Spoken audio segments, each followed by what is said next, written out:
सारथी। PM Modi ने CJI के घर गणेश पूजा की और मराठी वेशभूषा में नजर आए पीएम मोदी आज सीजेआई और उनकी पत्नी कल्पना दास के साथ मिलकर की पूजा अर्चना। बिहार में सीएम नीतीश कुमार ने छपरा वासियों को दी कई योजनाओं की सौगात। 68 अलग अलग भवन और योजनाओं का शिलान्यास लोकार्पण। कोलकाता रेप मर्डर स्वास्थ्य भवन पर तीसरे दिन प्रदर्शन जारी। डॉक्टर से सरकार से बातचीत के लिए शर्तों पर अड़े और ईडी का पूर्व प्रिंसिपल के कई ठिकानों पर छापेमारी।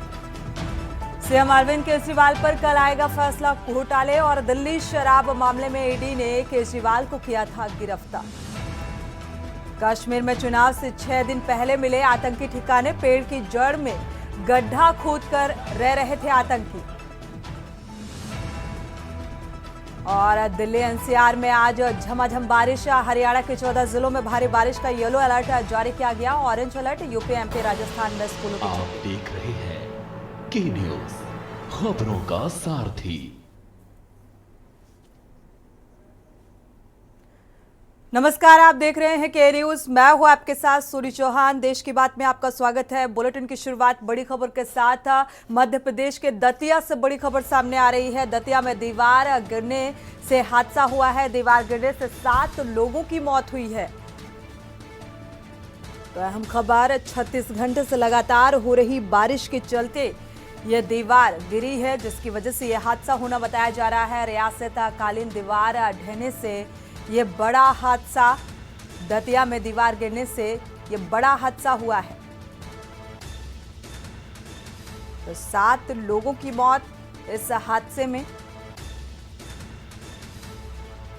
36 घंटे से लगातार हो रही बारिश के चलते यह हादसा होना बताया जा रहा है। तो दीवार में पानी रिसने की वजह से दीवार पूरी तरीके से ढह गई और ये 7 लोग काल के गाल में समा गए। 7 लोगों की दर्दनाक मौत इस हादसे में।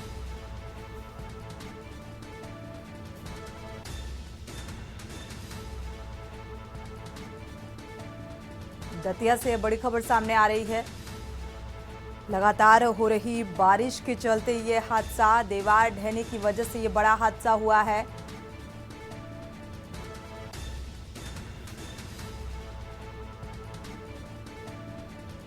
सात लोगों की इस हादसे में मौत हुई है।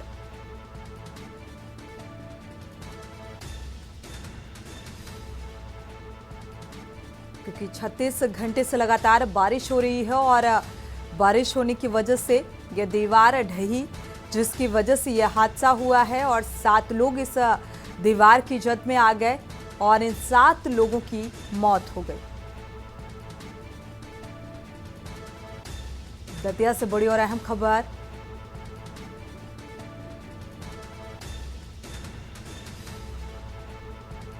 एमपी, राजस्थान समेत कई जिलों में अलर्ट भी जारी किया गया है, क्योंकि अभी भी लगातार बारिश होने के आसार बताए जा रहे हैं और बारिश होने की वजह से ही ये हादसे की तस्वीर सामने आ रही है। दतिया से खबर, दीवार गिरने से 7 लोगों की मौत हुई है। 36 घंटे से लगातार हो रही बारिश लोगों की मौत का सबब बनी।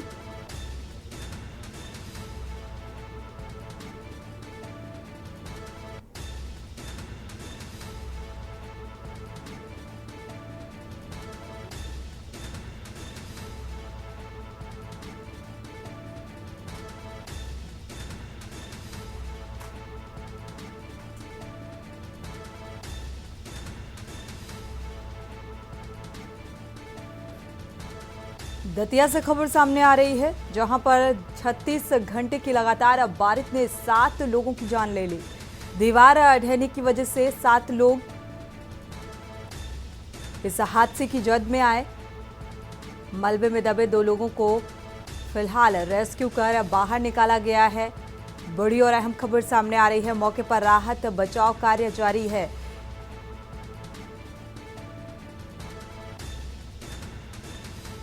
तो बड़े हादसे की ये तस्वीर सामने आ रही है। दतिया से 7 लोगों की दर्दनाक मौत इस हादसे में।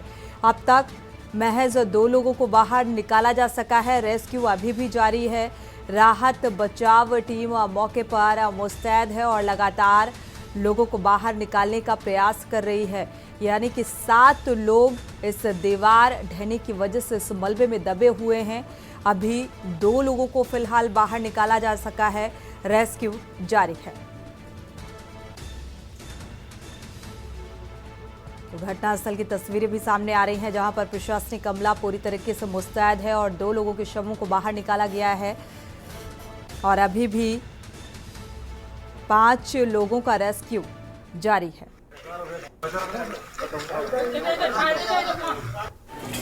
मध्य प्रदेश की ये दतिया की तस्वीर सामने आ रही है, जहां पर 36 घंटे की लगातार बारिश ने 7 लोगों की जान ले ली। हालांकि अलर्ट जारी किया गया है इस मौसम को देखते हुए, लेकिन लगातार हो रही बारिश के चलते ये हादसा होना बताया जा रहा है और दीवार ढह जाने की वजह से इस दीवार की जद में ये 7 लोग आए।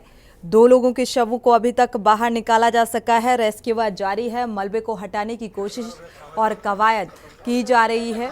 5 लोगों के शव को बाहर निकालने का प्रयास किया जा रहा है। ऐसा घटनास्थल की ये तस्वीरें सामने आ रही हैं, जहां लोगों का जमावड़ा यहां पर घटनास्थल पर हादसे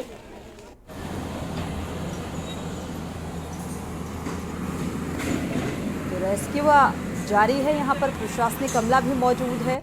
लगातार इन 5 शवों को निकालने की कवायद की जा रही है। तो जेसीबी के द्वारा ये मलबा हटाए जाने की कवायद। 2 लोगों के शवों को अब तक बाहर निकाला जा चुका है और 5 लोगों के शव अभी भी मलबे में दबे हुए हैं।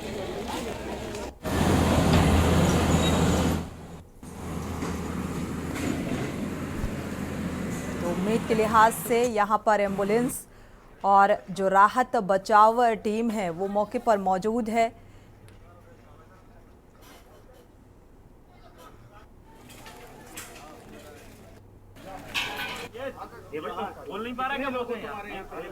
तो ये दतिया में जो हादसा हुआ, ये घटनास्थल की तस्वीरें सामने आ रही हैं, जहां पर एम्बुलेंस और मलबा हटाए जाने के लिए कवायद होती हुई नजर आ रही है।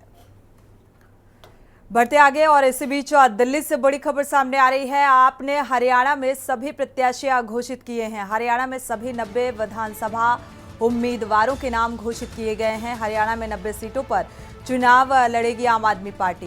तो हरियाणा में सभी 90 विधानसभा उम्मीदवार घोषित किए गए हैं, यानी कि नामों का ऐलान कर दिया गया है।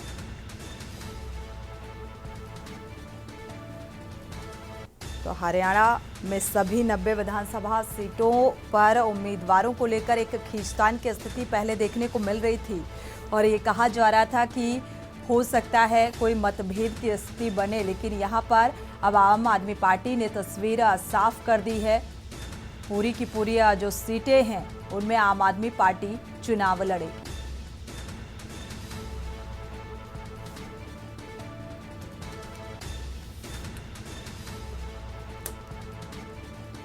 दिल्ली से इस वक्त की बड़ी और अहम खबर।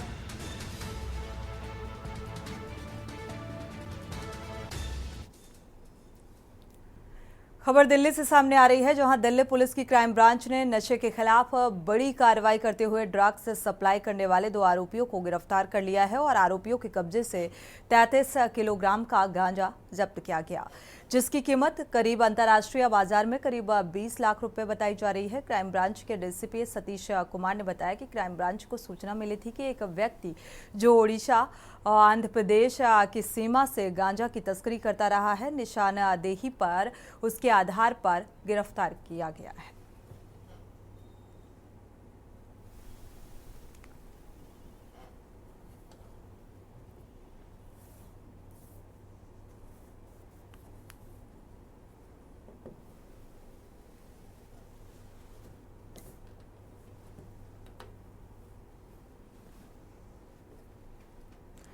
रुक करते हैं अगली खबर का। फरीदाबाद से खबर सामने आ रही है। कांग्रेस नेत्री शारदा राठौर ने जनसभा की है और बल्लभगढ़ से कांग्रेस का टिकट कटने के बाद ये जनसभा को संबोधित किया और संबोधित करते समय भावुक हुई। कांग्रेस नेत्री, कांग्रेस पार्टी ने मेरे साथ धोखा किया, ये दर्द छलक गया और निर्दलीय उम्मीदवार के तौर पर अब जो नामांकन है वो भरेंगे। विधानसभा क्षेत्र की जनता ने शारदा राठौर का समर्थन भी किया है। तो देगांव विधानसभा क्षेत्र से कांग्रेस के प्रबल उम्मीदवार के तौर पर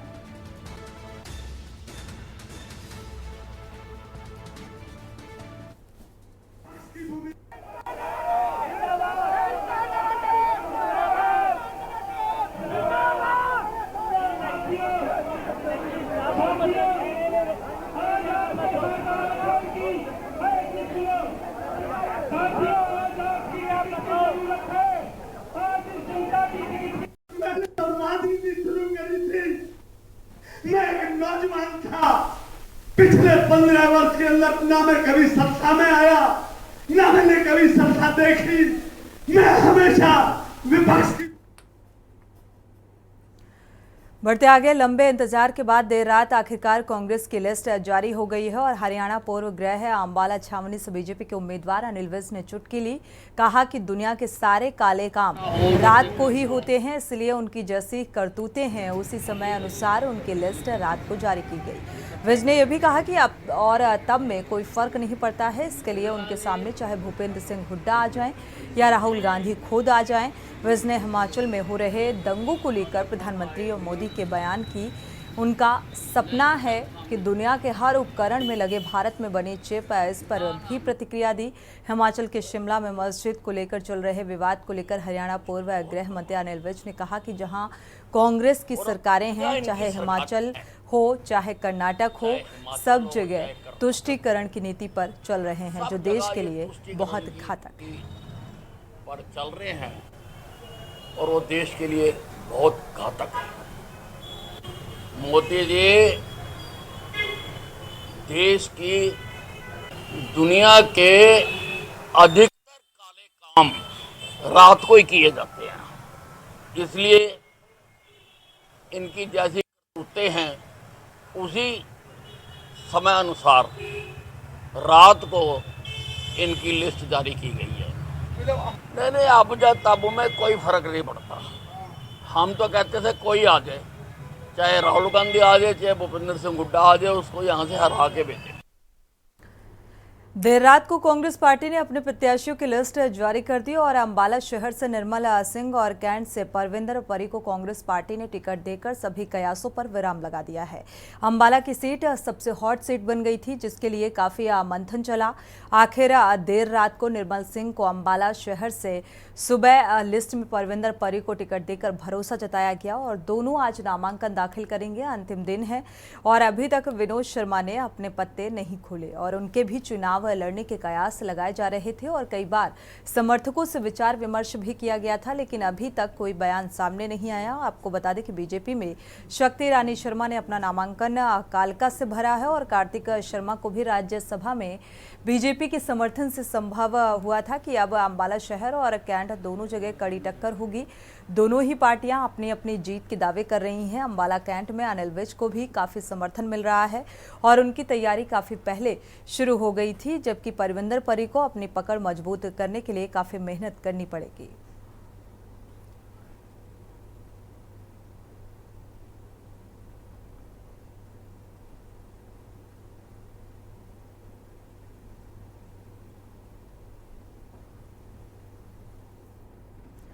बढ़ते हैं, हरियाणा का रुख करते हैं। हरियाणा विधानसभा चुनाव को लेकर नामांकन का आज आखिरी दिन है और इस दौरान रोहतक की गढ़िया सांपला किलोई से बीजेपी प्रत्याशी मंजू हुड्डा ने नामांकन भरा और नामांकन के दौरान बीजेपी वरिष्ठ नेता महंत बालकनाथ, प्रदेश उपाध्यक्ष सतीश नांदल उनके साथ मौजूद रहे। नामांकन के दौरान नामांकन भरने के बाद मंजू हुड्डा ने कहा कि गढ़ किसी का नहीं होता, गढ़ जनता का होता है और मैं हमेशा लोगों के बीच में रही हूं और आगे भी रहकर काम करूंगी। हुड्डा के गढ़ और पूर्व मुख्यमंत्री भूपेंद्र सिंह हुड्डा के आगे एक महिला प्रत्याशी उतारने के सवाल पर चुनौती को लेकर कहा कि महिला सृष्टि की रचयिता है, परमेश्वर के बाद दूसरा स्थान महिला का है और सभी माताएं और बहनें मेरे साथ हैं। मुझे वो यकीन है कि जो पार्टी ने मुझ पर भरोसा जताया है उस पर खरा उतरने का काम करूंगी।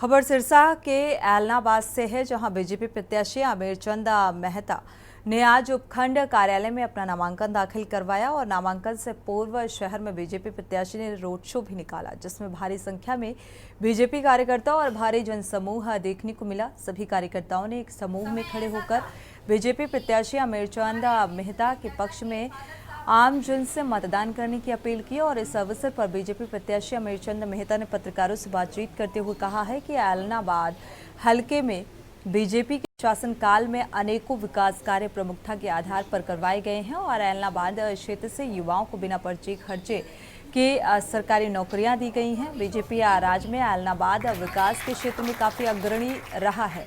हमारी तीसरी बार बीजेपी की सरकार बनने पर ऐलनाबाद क्षेत्र का चहुमुखी विकास होगा और हमारा उद्देश्य है कि ऐलनाबाद को विकसित शहरों की श्रेणी में लाया जाए।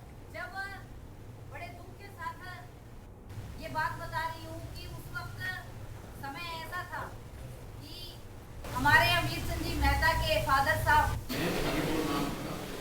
भारतीय जनता पार्टी ने जो काम किए पिछले 10 साल के अंदर, उसी को देखते हुए आज जनता भारतीय जनता पार्टी को तीसरी बार सरकार बनाने के लिए तैयार है और तीसरी बार हमारी सरकार बनेगी। आज हमने नॉमिनेशन भरने के लिए रोड शो करके जब भरने गए तो इतनी जनता देखी हमने, उनका प्यार देखा कि ये इसमें कोई शक नहीं कि भारतीय जनता पार्टी की ही सरकार आएगी। बढ़ते आगे, हरियाणा विधानसभा चुनाव को लेकर नामांकन का आज आखिरी दिन और इस दौरान रोहतक की गढ़िया सांपला किलोई में बीजेपी प्रत्याशी मंजू हुड्डा ने नामांकन दाखिल किया।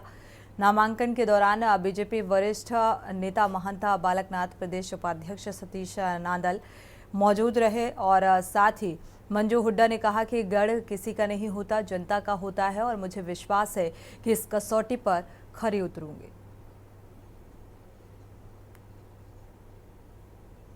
देखिए, हरियाणा का चुनाव और हरियाणा के चुनाव की विशेषता और हरियाणा के चुनाव को पूरा देश देखता है और बहुत अद्भुत चुनाव होता है हरियाणा की जनता का। हरियाणा की जनता बहुत जागरूक जनता है और संपन्न हरियाणा है हमारा।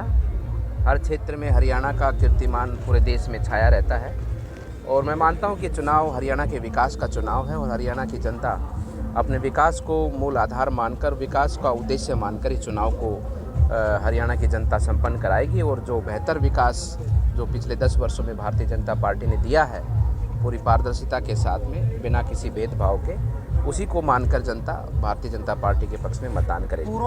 देखिए, आज मैंने नामांकन किया है और मेरे साथ पार्टी से बाबा बालकनाथ जी और सतीश नांदल जी, पार्टी के जिला अध्यक्ष और बहुत वरिष्ठ नेता है, हमारे कार्यकर्ता है, मंडल अध्यक्ष, सभी मेरे साथ आए हुए हैं और बहुत ही अच्छा मुझको महसूस हो रहा है कि जनता में इतना जोरदार उत्साह है, प्यार है, तो मेरे लिए इतना सारा आशीर्वाद है, तो बहुत। देखिए, हरियाणा का चुनाव और हरियाणा के चुनाव की विशेषता और हरियाणा के चुनाव को पूरा देश देखता है।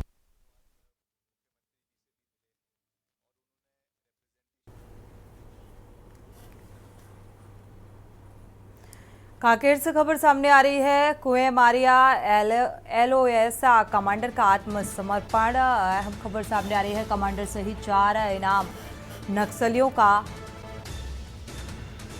आत्मसमर्पण कर दिया है। इन 4 नक्सलियों ने पुनर्वास नीति से प्रभावित होकर आत्मसमर्पण किया और कुएमारिया एरिया कमेटी में सक्रिय थे। ये 2 महिला, 4 नक्सलियों पर शासन ने करीब 12 लाख का इनाम रखा था और कांकेर पुलिस अधीक्षक सभा कक्ष में प्रोत्साहन राशि भी दी गई। पुनर्वास नीति के तहत 25-25 हजार प्रोत्साहन राशि के रूप में दी गई है। ये चेक दिया गया।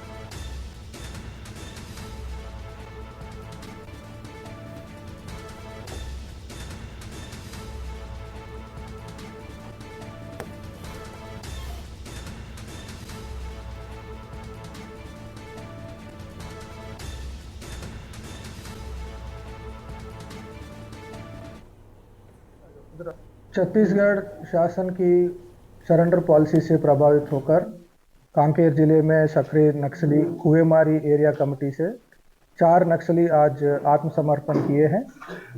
इनमें से सृजना LOS कमांडर 2007 से सक्रिय है और इसमें नरेश, सागर और अंजू जो एरिया कमेटी सदस्य और LOS सदस्य के रूप में काम कर रहे थे। पिछले 11-12 सालों से ये लोग सक्रिय है। अभी वर्तमान में कुएमारी एरिया कमेटी में 9 सदस्य हैं, जिनमें 4 आज सरेंडर किए हैं। कांकेर जिले के ग्राम कुम्हान खार ने आज़ादी से लेकर आज तक पक्की सड़क का निर्माण नहीं किया है और इस कारण गांव में आने जाने वालों के लिए कच्चे रास्ते से होकर उन्हें गुजरना पड़ता है। बारिश में कीचड़ से होकर लोगों को निकलना पड़ता है और वाहन रास्ते में ही फंस जाते हैं। कई बार बड़ी मुश्किलों का सामना करना पड़ता है। इमरजेंसी में एम्बुलेंस भी नहीं पहुंच पाती। ग्रामीणों ने शासन और प्रशासन से गांव की सड़कों की ओर ध्यान देने की मांग की है और ग्रामीणों का ये भी कहना है कि कई वर्षों से सड़क पक्की नहीं बन पाई है। हर स्तर पर शिकायत भी की गई, लेकिन जिम्मेदारों ने ध्यान नहीं दिया। कई बार इस संबंध में जिम्मेदारों से मांग भी की गई और ध्यान नहीं दिया गया और बारिश के दिनों में आवाजाही बंद हो जाती है। बच्चे स्कूल नहीं जा पाते और कई तरीके की दिक्कतों से दो चार होना पड़ता है। पूरे कांकेर जिले ही नहीं, पूरे प्रदेश में भारी बारिश हो रही है। लगातार 24 घंटे से भारी बारिश के बाद जनजीवन अस्त व्यस्त है। इसके बावजूद भी कांकेर कलेक्टर के जन चौपाल में कुम्हान कार के ग्रामीण यहाँ पर पहुंचे हुए हैं। मेरे पीछे देखेंगे महिलाएं हैं यहाँ पे और यहाँ पे पुरुष भी हैं और यहाँ पे बुजुर्ग महिलाएं भी पहुंची हुई है। क्या कुछ समस्याएं हैं आप लोगों को? क्यों इतने भारी बरसात के बावजूद भी कलेक्टर ऑफिस में आप लोग गुहार लगाने के लिए पहुंचे हैं? क्या कुछ कारण है? हमारे पारा का सड़क बहुत खराब है, इसीलिए हम लोग आए हैं यहाँ पर। और हमारे पारा से छोटे छोटे बच्चे लोग स्कूल जाते हैं और पारा से कई काम रहता है। हम लोग को राशन दुकान जाने का है, फिर अस्पताल जाने का रहता है। अगर कोई व्यक्ति को सांप काट दिया है तो तुरंत जाने का रहता है। उसमें हम लोग को आने जाने में बहुत परेशानी होता है। और इससे पहले भी क्या आप शासन प्रशासन के लोगों के पास, जनप्रतिनिधि के पास क्या गए, उनको बोले कि रोड बना दो करके? जी, हम लोग गए थे। क्या आश्वासन मिला उस समय? वही बोले कि बन जाएगा, हो जाएगा। पिछले साल भी गए थे कि हो जाएगा ऐसे करके, सर्वे में गए थे, लेकिन अभी तक तो नहीं बना है। परेशानी तो है, इसलिए आए हैं। सबसे पहले तो जब तक रोड पक्की नहीं बनेगी तब तक तो कोई आने जाने की सुविधा नहीं होगा, ना कोई मूलभूत सुविधा नहीं मिलेगी। तो हम तो यही चाहते हैं जितना जल्दी हमारी मांग पूरा हो, सड़क के बारे में पक्की बन जाए। क्या वहाँ देखिए ग्राम पंचायत में सचिव है, सरपंच है, क्या वो इस रोड को लेकर ग्राम सभा में आप प्रस्ताव रखे कि नहीं रखे? क्या हुई बातचीत, क्या हुई? हाँ, ग्राम सभा में भी हम इस बारे में बातचीत किए हैं, लेकिन वही बोलते हैं होगा, देखेंगे, आगे कागज देंगे, बढ़ाएंगे, वही जो बोलते हैं, बाकी तो कुछ नहीं है आज तक। लेकिन आपकी मांग पूरी नहीं हुई। आगे तो कार्य ही करेंगे, थे रोड बनते तक नहीं बनेगा तो करेंगे हम लोग। क्या आंदोलन करोगे आप लोग? वो सड़क में उतरोगे? अब उसीलिए तो आ रहे हैं हम, सड़क के बारे के लिए हम लोग यहाँ उतरेंगे। रुक करते हैं अगली खबर का। शक्ति में छत्तीसगढ़ कर्मचारी अधिकारी फेडरेशन जिला इकाई शक्ति के तत्वाधान में जिला शिक्षा अधिकारी कार्यालय परिसर में कचहरी चौक तक मशाल रैली का आयोजन किया गया, जिसमें लगभग 300 कर्मचारी और अधिकारियों ने भाग लिया। शिक्षा अधिकारी कार्य जिला शिक्षा अधिकारी शक्ति ने मशाल जुलूस रैली निकालकर महिला और पुरुषों द्वारा नारे लगाते हुए बीजेपी सरकार होश में आओ और अपने वादे जो चुनाव के समय किए थे उससे पूरा करो का नारा लगाते हुए कचहरी चौक तक पहुंचे। सभी कर्मचारियों द्वारा चुनाव के समय कर्मचारियों से किए गए वादे को पूरा करने की मांग की गई और इसको लेकर आक्रोश व्यक्त किया गया।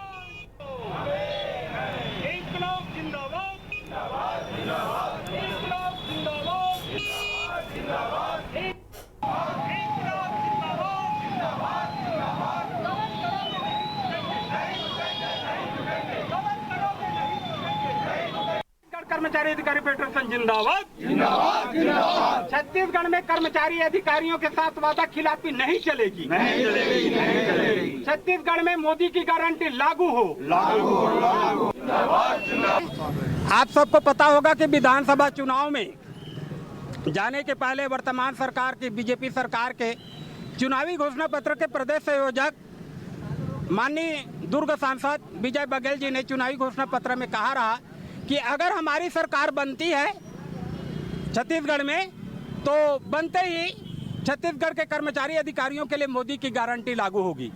लेकिन आज यह सिर्फ छलावा और धोखाधड़ी साबित हो रहा है।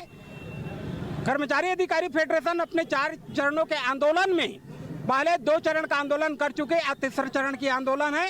लेकिन माननीय विष्णुदेव मुख्यमंत्री जी के सरकार कर्मचारी अधिकारियों के हित में अभी तक शून्य की स्थिति में है। इससे पूरा छत्तीसगढ़ के कर्मचारी अधिकारियों में भारी घोर निराशा और निराशा के वजह से आक्रोश व्याप्त है। अयोध्या से खबर सामने आ रही है। गैंगरेप कांड मुख्य आरोपी मोहित खान पर शिकंजा कसता हुआ नजर आ रहा है। मोहित की बेकरी में बनने वाले उत्पाद का नमूना फेल हो गया है और खाद्य सुरक्षा विभाग में मोहित के पते पर नोटिस भेजा गया और खाद्य सुरक्षा विभाग कोर्ट में अब मुकदमा दायर करेगा। तो 5 लाख तक मोहित खान पर जुर्माना भी लगाया जा सकता है और बेकरी से खाद्य सुरक्षा विभाग ने ये नमूना लिया था।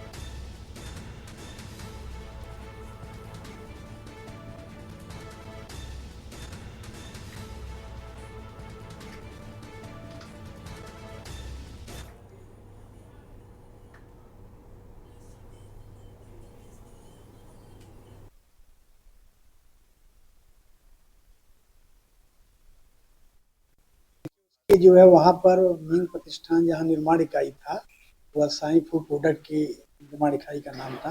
वहाँ पे 3 सैंपल कलेक्ट किए गए थे। एक आपका जो है फैट शार्टनिंग का था और एक जो है ब्लैक नमक का था और एक आयोडाइज साल्ट सामान साल्ट था। तो 2 सैंपल उसके पास आए हैं। जो ब्लैक नमक था वो पास आया है और आयोडाइज साल्ट पास आया है। यह जो फैट शार्टनिंग है वह सब स्टैंडर्ड आया है, अधोमानक आया है। उसमें फैट का जो फैटी एसिड होता है वह स्टैंडर्ड जो हमारा 5% बाई वेट है उससे जो है अधिक पाया गया, 5.7 पाया गया। उसी आधार पर वह अधोमानक हो करके हमारे द्वारा 46(4) की नोटिस उनको भेजी गई है। खबरें अभी और भी हैं, रुकेंगे एक छोटे से ब्रेक के लिए। आप देख रहे हैं के न्यूज, खबरों का सारथी। नमस्कार, मैं हूं आपके साथ यशु शुक्ला। देश की बात में एक बार फिर से आपका स्वागत है। रायबरेली से खबर आपको बता देते हैं, जहां पर दबंगों को नहीं रहा पुलिस का खौफ। बेखौफ दबंगों ने स्कॉर्पियो सवार पर बोला हमला। लाठी डंडों से की जमकर तोड़फोड़, घटना को अंजाम देकर दबंग मौके से हुए फरार। पुलिसकर्मियों के सामने दबंगों ने मारपीट की। ऊंचाहार कोतवाली क्षेत्र के सवैया क्रॉसिंग की घटना बताई जा रही है।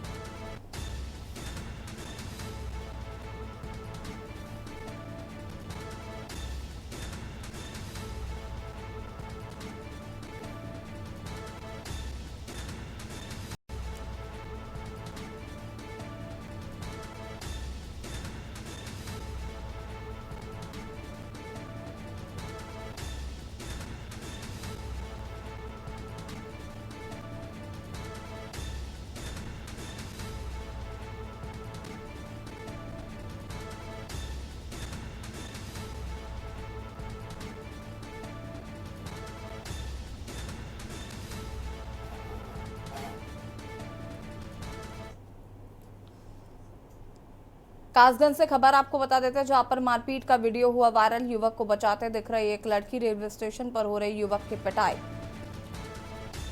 वीडियो में दिख रहा है तमंचा। पिटाई से गंभीर रूप से घायल दिखाई दिया युवक। सहावर स्टेशन का बताया जा रहा वीडियो।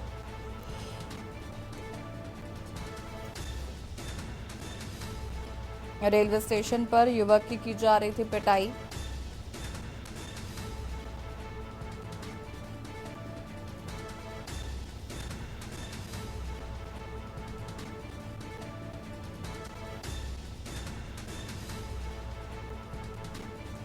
वीडियो में पिटाई से गंभीर घायल युवक दिख रहा।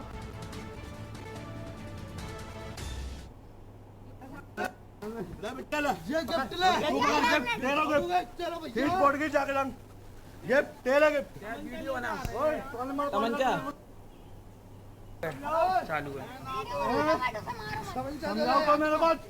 मेरे सारे मारो मत ले बेटा ले बेटिया ले ये पड़ गई जाके लंग ये तेरे के वीडियो बना तमंचा मारो मत ले बेटा ले बेटा। हमीरपुर से खबर जहां पर किसान को सांप ने काटा, किसान की मौत हो गई है। खेत की रखवाली करने गया था किसान, आनन फानन में किसान को अस्पताल में भर्ती कराया गया है। जांच के बाद डॉक्टर ने किसान को किया मृत घोषित। किसान की मौत से परिजनों में मचा कोहराम। पुलिस ने किसान का शव पोस्टमार्टम के लिए भेजा। चिकासी थाना क्षेत्र के चौकमरापुर का यह पूरा मामला बताया जा रहा है।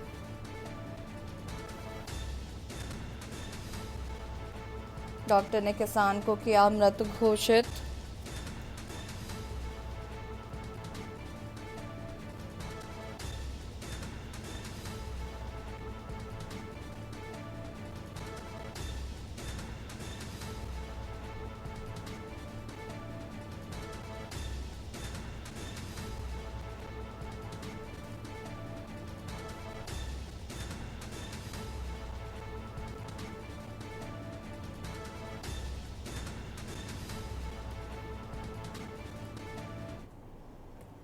कानपुर से खबर जहां पर कालिंदी एक्सप्रेस पलटाने की साजिश अपडेट। पुलिस ने अब तक लगभग 4 दर्जन लोगों से पूछताछ की है।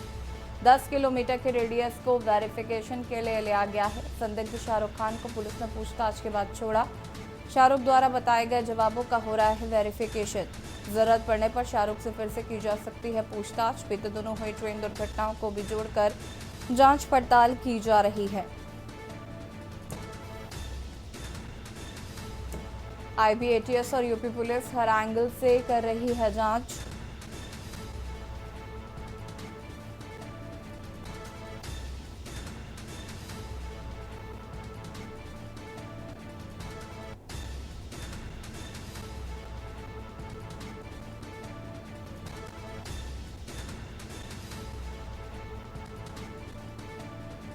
कालिंदी एक्सप्रेस पर ठाणे को लेकर अपडेट। पुलिस ने अब तक लगभग 4 दर्जन लोगों से पूछताछ की।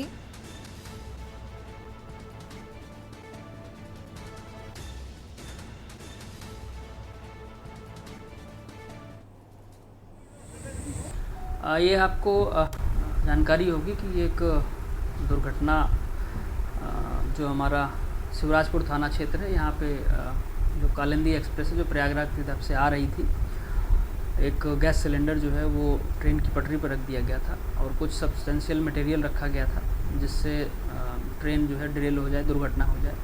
परंतु उसमें जो है वो जो ड्राइवर था उसकी सावधानी से और अन्य जो है वो बचाव के कार्यों से जो है वो दुर्घटना नहीं हो पाई। और जो मटेरियल था उसको हम लोगों ने फोरेंसिक की मदद से जो है वो सीज किया था।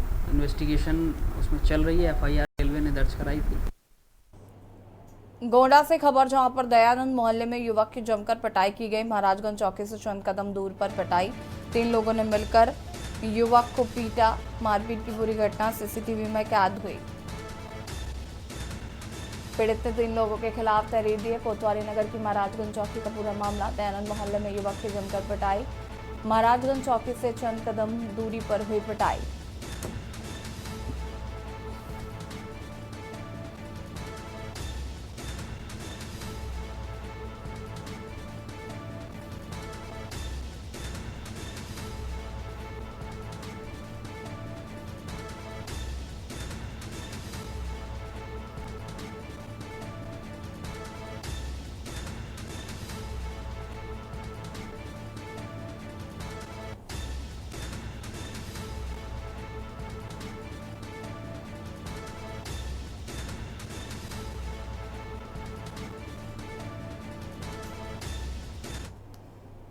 मेरठ से खबर, हवाई पट्टी से हेलीकॉप्टर के पार्ट्स लूट का मामला। एसएसपी विपिन ताड़ा ने किया लूटपाट की वारदात से इंकार। केवल लेन देन को लेकर ही मारपीट का बताया जा रहा है मामला। एयरवेशन कंपनी के 2 पार्टनर में चल रहा है विवाद।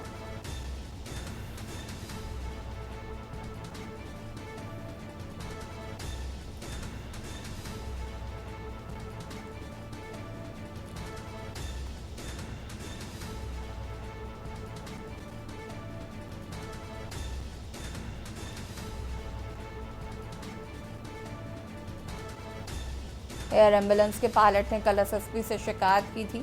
एसएसपी ने मामले की जांच एसएसपी ब्रह्मपुरी को दी है।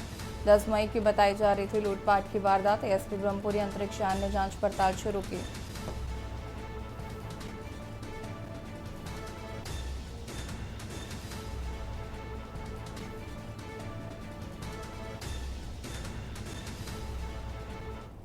ऑफिस आकर व्यक्ति ने 3 महीने पहले की एक घटना दिखाकर शिकायत दी, जिसमें कि उनके साथ परतापुर एयर स्ट्रिप पर मारपीट और गाली गलौज करने की शिकायत दी गई है।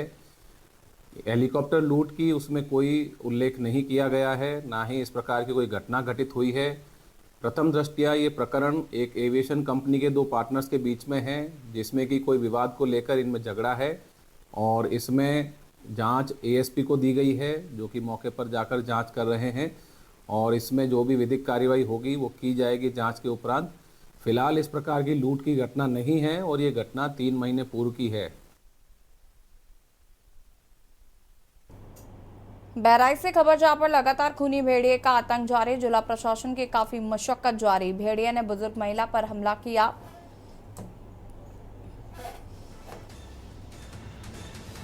बरामदे में सो रही थी महिला, भेड़िए ने किया हमला।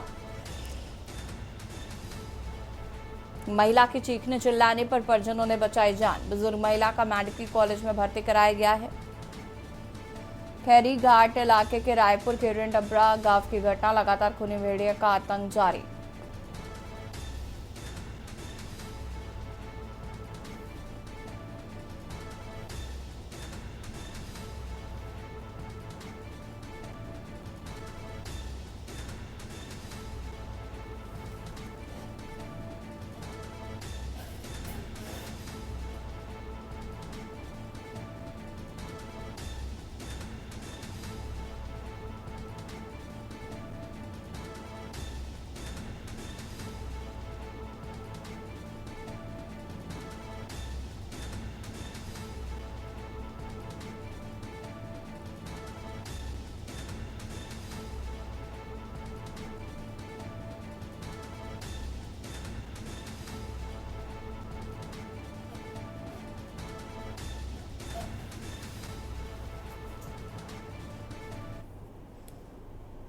पीलीभीत से खबर, जहां पर बार बालाओं ने परोसी अश्लीलता। कार्यक्रम में बुलाई गई थी डांसर। वायरल हो रहा अश्लील डांस का वीडियो।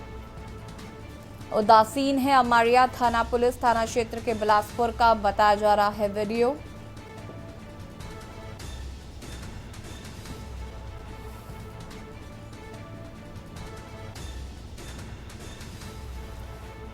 उदासीन है अमारिया पुलिस का रवैया। कार्यक्रम में बुलाई गई थी डांसर्स।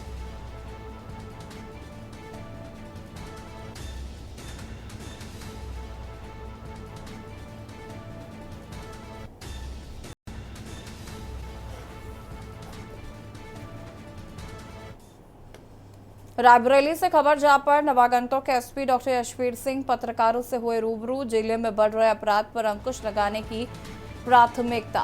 थाने पर होगी पीड़ितों की सुनवाई। सीओजी नंबर न उठाने वाले थानेदारों पर भी कार्रवाई की जाएगी।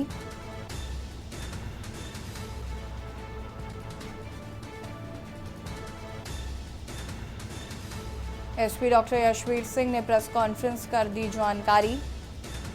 बढ़ रहे अपराध पर अंकुश लगाने की प्राथमिकता। सीओजी नंबर न उठाने वाले पुलिस अफसरों पर की जाएगी कार्रवाई।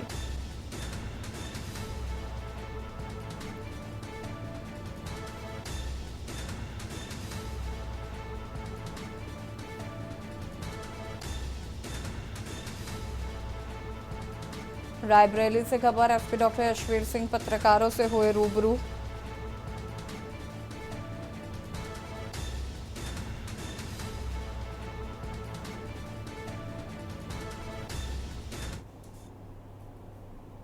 देखिए, एसपी रायपुर का चार्ज आज मेरे द्वारा ग्रहण किया गया है। इससे पूर्व में मैं एसपी सोनभद्र के चार्ज पर था। इसमें प्राथमिकताएं जो शासन की और पुलिस हेडक्वार्टर की जो अपेक्षाएं हैं वही रहेंगी।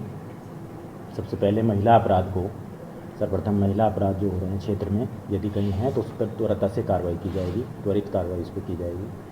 अभी आप लोगों के द्वारा बताया गया कि जनपद में कुछ चोरी और लूट की घटनाएं हुई हैं विगत दिनों में, उसमें प्रयास करके उन घटनाओं का अनावरण किया जाएगा। और जम्मू कश्मीर से खबर आपको बता देते हैं। जम्मू कश्मीर में प्रचार की कमान संभालने पहुंचे उत्तराखंड के मुख्यमंत्री पुष्कर सिंह धामी। स्टार प्रचारक के रूप में धामी शामिल होने पहुंचे, रोड शो भी किया। रोड शो के बाद धामी ने सभा को संबोधित किया।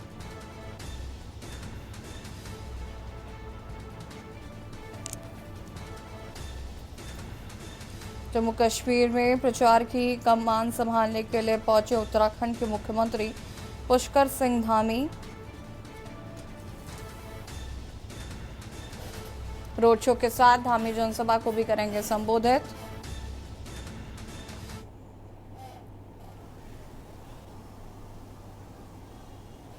अभी इस प्रकार की बातें करते हैं कि पाकिस्तान के साथ व्यापार खोल देना चाहिए, वार्ता शुरू कर देनी चाहिए। आतंकवादी, अलगाववादी, पत्थरबाजी और उग्रवादी घटनाओं में जो जेलों में बंद है उनको छोड़ दिया जाना चाहिए। भाइयों बहनों, ये केवल मेरा प्रश्न नहीं है, ये प्रश्न हमारा हम सबका है। ये जम्मू और कश्मीर के लोगों का प्रश्न है। चीची माता के प्रांगण में रहने वाले उनके बेटे बेटियों के लिए प्रश्न है कि क्या शंकराचार्य पर्वत का नाम सुलेमान पर्वत रख दिया जाना चाहिए? आप बताइए भाइयों बहनों, इस प्रकार की सोच नेशनल कॉन्फ्रेंस, अब्दुल्ला और पीडीपी और कांग्रेस पार्टी की है। भाइयों बहनों, इसलिए समय है, ये समय है इतिहास रचने का। और मैं भली भांति आश्वस्त हो चुका हूं कि आप सब लोग इतिहास रचने जा रहे हैं। रायबरेली से खबर, जहां पर दबंगों को नहीं रहा पुलिस का खौफ। बेखौफ दबंगों ने स्कॉर्पियो सवार पर बोला हमला, गाड़ी में लाठे डंडों से की जमकर तोड़फोड़।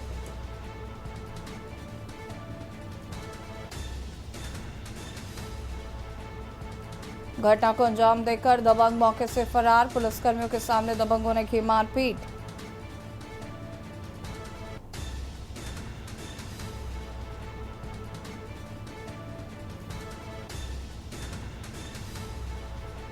ऊंचाहार कोतवाली क्षेत्र के सवैया रेलवे क्रॉसिंग की घटना बताई जा रही है। घटना को अंजाम देकर मौके से दबंग हुए फरार।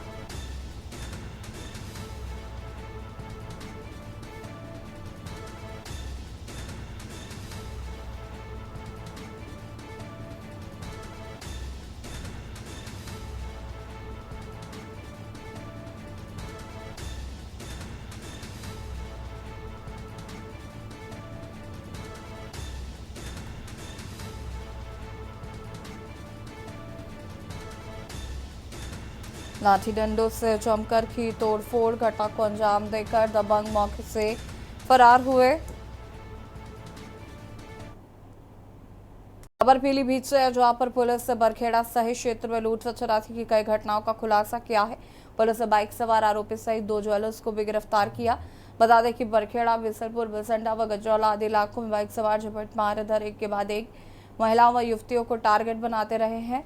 बदमाश बाइक व रिक्शा सवार महिलाओं व युवतियों से कान की झुमकियां व कुंडल सहित चैन आदि लेकर फरार हो जाते थे। पकड़ा गया अभियुक्त छीने गए आभूषण 2 ज्वेलर्स को बेचते थे, इसलिए पुलिस ने छीने गए जेवर खरीदने वालों को भी गिरफ्तार कर लिया है।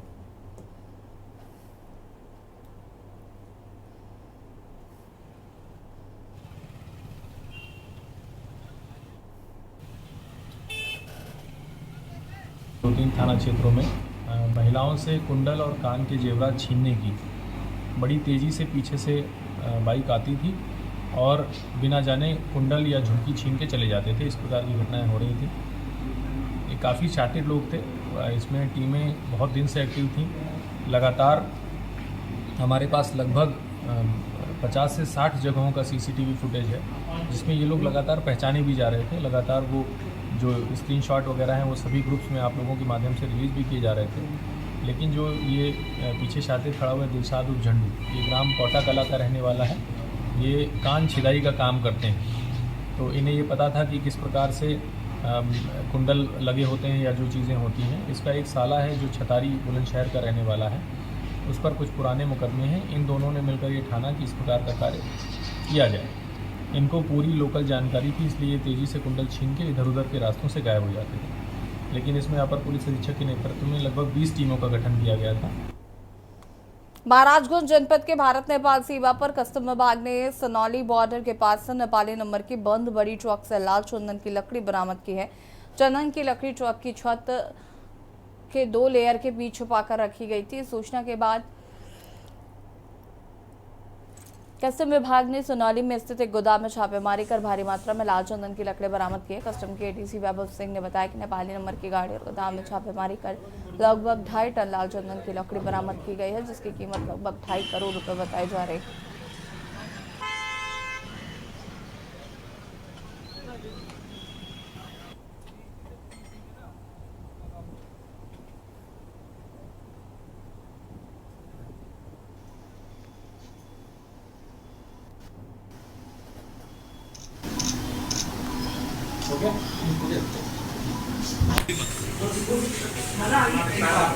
इसको ऐसे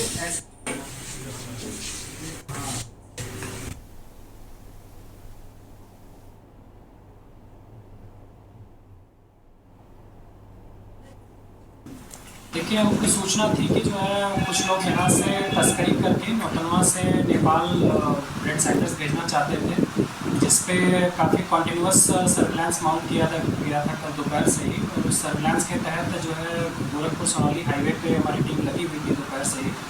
इसी सूचना के आधार पर LCA सोनौली पे जब ये ट्रक जो है बॉर्डर क्रॉस करने का प्रयास कर रहा था, उसको इंटरसेप्ट किया गया और उसको घुमा करके वापस लाया गया, जिसमें थॉरो चेकिंग के बाद ये बात डिटेक्ट हुई कि ऊपर सीलिंग में एक कैविटी बना करके करीब 1.5 टन के आसपास उसमें रेड सैंडर्स छिपा करके रखा गया था। फिर खबर सोनभद्र से, जहां पर दुधवी कोतवाली क्षेत्र में उप कोषागार की सुरक्षा के तैनात सिपाही ने न्यायालय कर्मियों पर मारपीट का आरोप लगाते हुए बीच सड़क पर धरने पर बैठ गए। सिपाही घंटों धरने पर बैठा रहा। दौरान स्थानीय लोगों ने भी सिपाही का साथ देते हुए सड़क जाम कर दिया।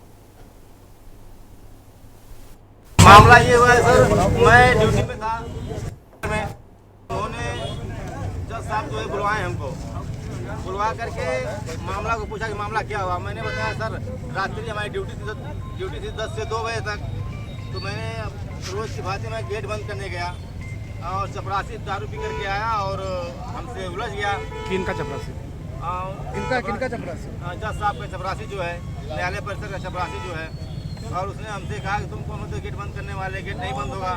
तो हमने ये बात दीवान जी को बताई। दीवान जी जो है हम दोनों लोग को हटा दिए वहाँ से कि तुम दोनों तो भाई हमारे संतरी को आदेश देने वाले, भाई वो अपना ड्यूटी कर रहा है। फिर उसके बाद मामला शांत हो गया। फिर सुबह जो है जज साहब बुलाए अपने केबिन में 10:50 पे। फिर उसके बाद उन्होंने बड़े बाबू के साथ और चौकीदार को बुला करके हमको बहुत मारे हैं, दरवाज़ा बंद करके जो है सर। मैं वहाँ से किसी तरह भागा हूँ। आगरा से खबर आपको बता देते हैं, जहां पर लगातार बारिश से शहर में जलभराव हुआ। आगरा दिल्ली मार्ग पर कई किलोमीटर तक लगा लंबा जाम।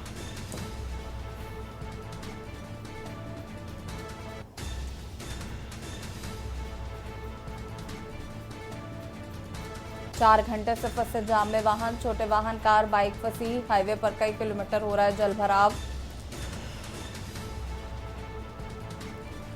आगरा सिकंदरा क्षेत्र में ट्रैफिक पुलिस ने किया डायवर्जन, दिल्ली की तरफ जाने वाले वाहनों को रोका।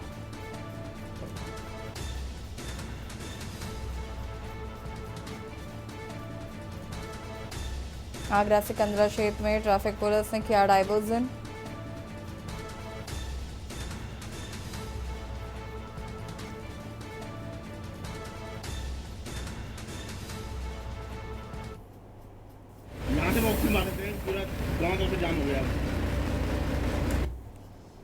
मथुरा से खबर, जहां पर लगातार 24 घंटे से हो रही बारिश ने खोली नगर निगम की पोल। जनजीवन अस्त व्यस्त। लोगों की धीमी पड़ी रफ्तार, बारिश के चलते बच्चे नहीं जा पा रहे स्कूल। बाजारों में गायब होते दिख रही चमक, लोगों को घरेलू सामान खरीदने में हो रही है दिक्कत। निचले इलाकों में लगातार पानी और जलभराव की स्थिति, मौसम विभाग ने दी है भारी बारिश की चेतावनी।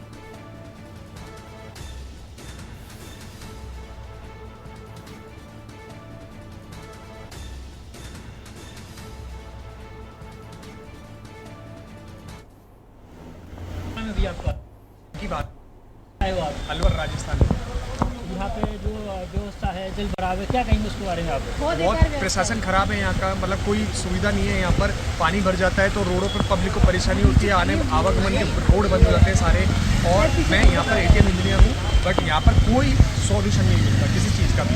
पब्लिक परेशान होती है और पब्लिक इतनी परेशान हो रही है कि मतलब उनको आवागमन में भी जाने की प्रॉब्लम है। कोई मंदिर जाता है, कोई मार्केट भी जाता है, कोई कहीं भी जाता है, बट पब्लिक का कोई सोल्यूशन।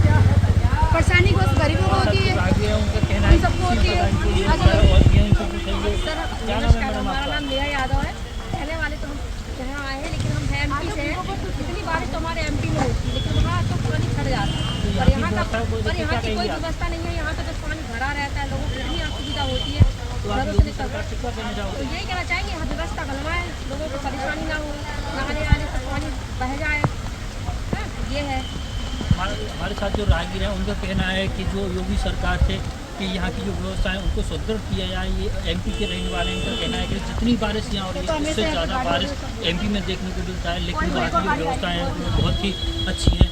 मैं अगर बात करूँ शासन प्रशासन के लिए, जिस तरीके से नगर निगम हमें वादे करता है, लेकिन कहीं न कहीं वो वादे खोखले नजर आते हैं। किसी प्रकार की अगर यहाँ पर नालों की सफाई को देखा जाए या पानी की समस्या को देखा जाए तो किसी प्रकार की कोई व्यवस्था नहीं है। सरकार के नाम पर जो सफाई का पैसा आता है, कहीं न कहीं वह फाइलों में ही पूरा ऊपर दिखाई देता है। और बुलेटिन में इतना ही, देखते रहिए के न्यूज़ इंडिया। नमस्कार। आप देख रहे हैं के न्यूज़, खबरों का सारथी।